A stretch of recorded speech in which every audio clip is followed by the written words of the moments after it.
Le service public, qu'est-ce que c'est exactement? La doctrine définit le service public comme une activité d'intérêt général exercée par une personne publique ou privée sous le contrôle de l'administration. En quoi la définition du service public a-t-elle une relation avec les examens partiels en fac de droit et l'examen d'entrée au CRFPA? C'est l'objet du cours synthétisé de ce matin dans cette vidéo. Le service public soulève beaucoup d'activités, beaucoup de questions liées aux critères de ce service.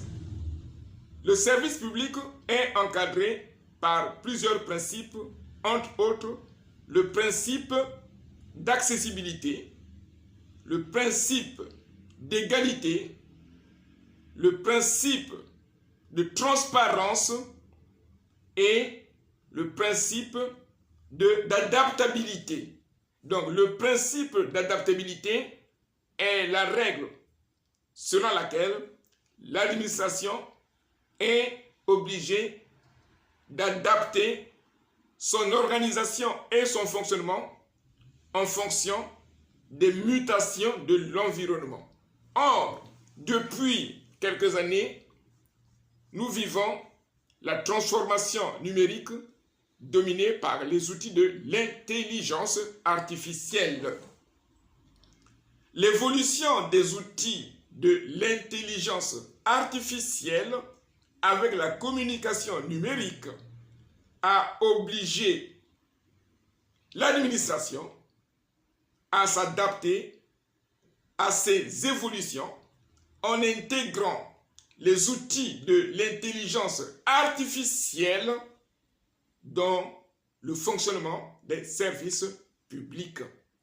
La première illustration de cette intégration peut être citée par la réduction des effectifs au niveau des services d'accueil de l'État.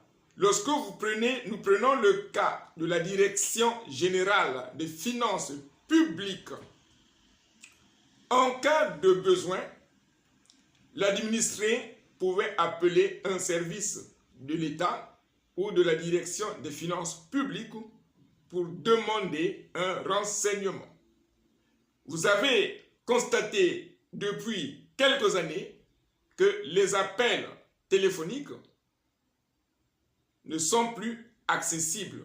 Lorsque vous appelez, vous tombez sur une messagerie ou un répondeur qui vous donne des orientations et vous appuyez sur la touche indiquée pour avoir une orientation ou un élément de réponse.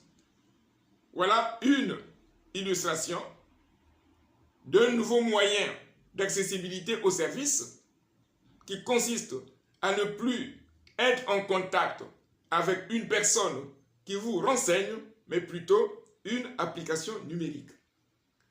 Et cela soulève donc la question de savoir est-ce que la présence massive des applications numériques enrichies par les outils de l'intelligence artificielle est-elle compatible avec le principe d'accessibilité des administrés aux services publics?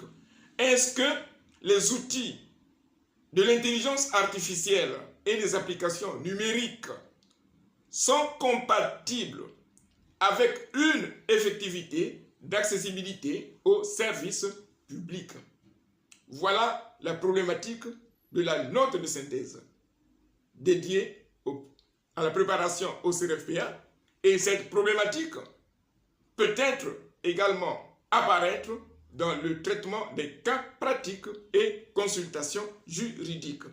Voilà donc en résumé de ce cours la relation directe entre les outils de l'intelligence artificielle et le principe d'accessibilité du service public.